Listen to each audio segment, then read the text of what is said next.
what's happening, if you look from the side, that's a picture from the top. You look from the side, you see the cells are being heated from below, the hot molecules are going up the side walls, and then on top they're cooling above, and then you see that little center area in each hex, they're going back down. So we have like a molecular heat brigade, kind of like a bucket brigade, where tens of trillions of molecules have organized themselves to accomplish this task of better transporting the heat from below to above.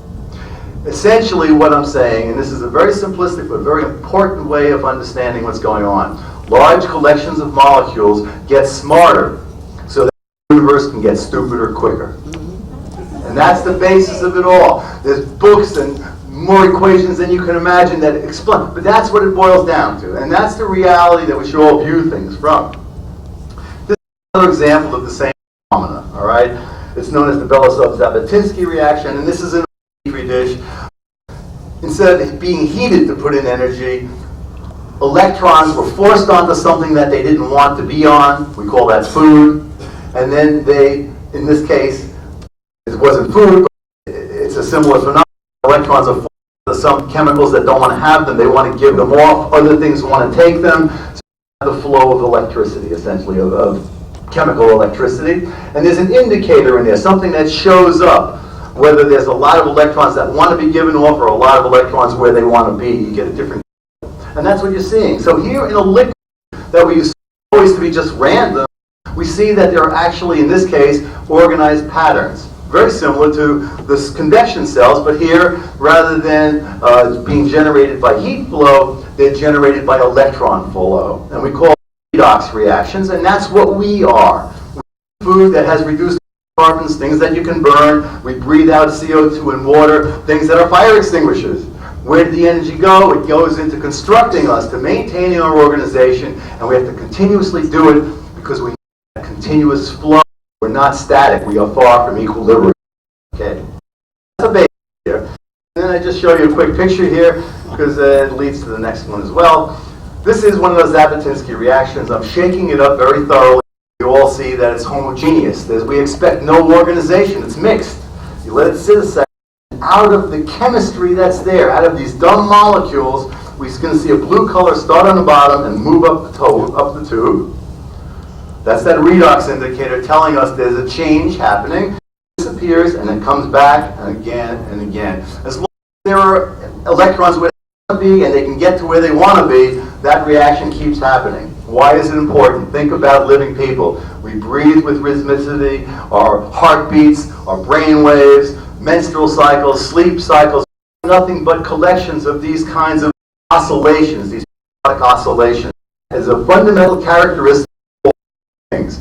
And we'll see in a second here that, first of all, there's a term for these things. They're called dissipative structures, but the key point here is that large of molecules existing far from equilibrium intrinsically have creative capacity. And this is all from the work of Prigogine. Dissipative structures is a phenomenon basically that he's discovered. A Nobel Prize for this. I'm talking about a slouch here. This is part of what I want to embrace in the idea of what happens with these kinds of phenomena. Compare that to that. You know, one means nothing and is gibberish. The whole is greater than the sum of the parts when it's given to you in the appropriate context.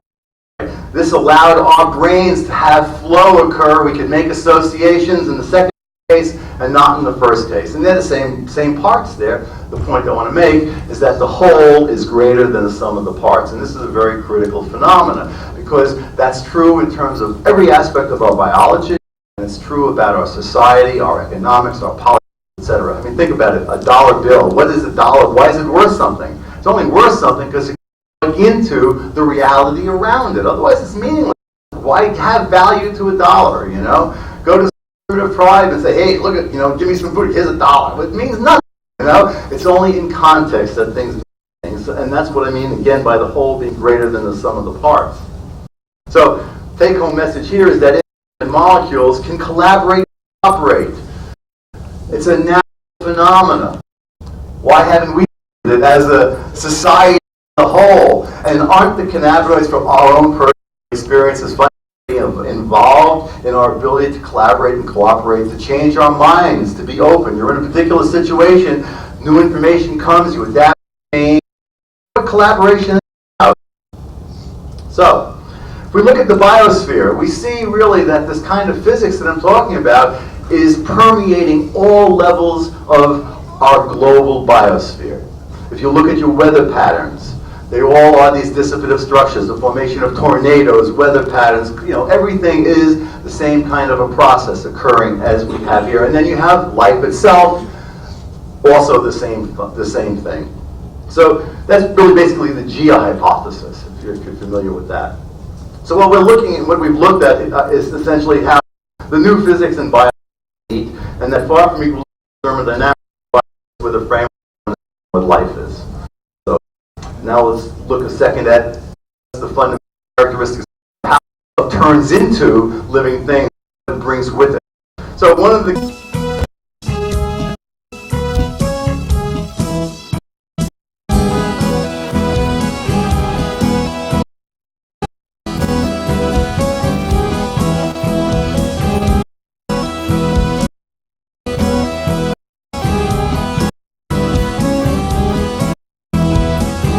we so happy we alive, we together can survive.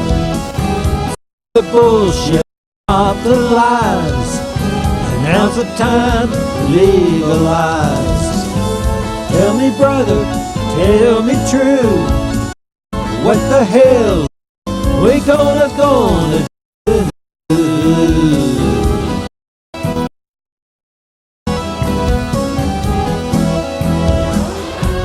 Remember the days we saw purple haze. 1 and 1 is 3. Hey, hey, baby, what you do to me? We so happy alive, we together can survive. Mother Nature, heaven sent, don't belong to government. Hey there, sister, what's the plan? Do you really understand?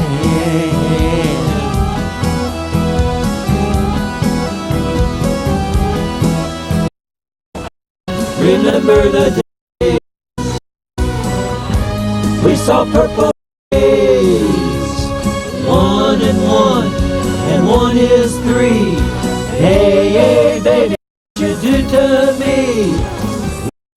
We're happy, we alive, we together can survive. Stop the bullshit, stop the lies, now's the time to legalize. Half the world up in smoke, where on earth can we take a tour?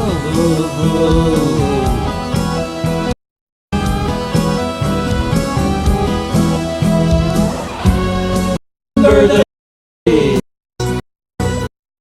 we saw haze. 1, 3. Hey, hey, baby, what you do to me?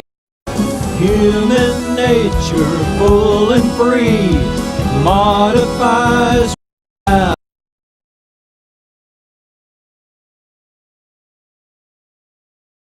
peace and love, inner power. Open up, inner flower. Peace and love, inner power.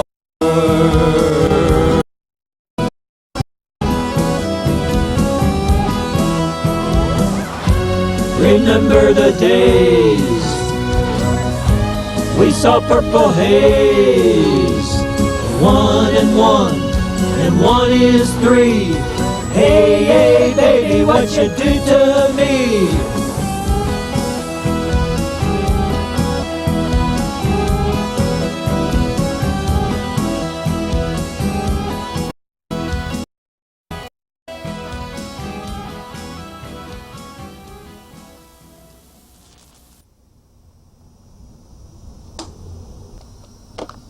Good evening, and welcome to Louisville Late Night. This evening we're in beautiful San Francisco, California, Talking about is something that's out of balance. The flow is not occurring in a sufficiently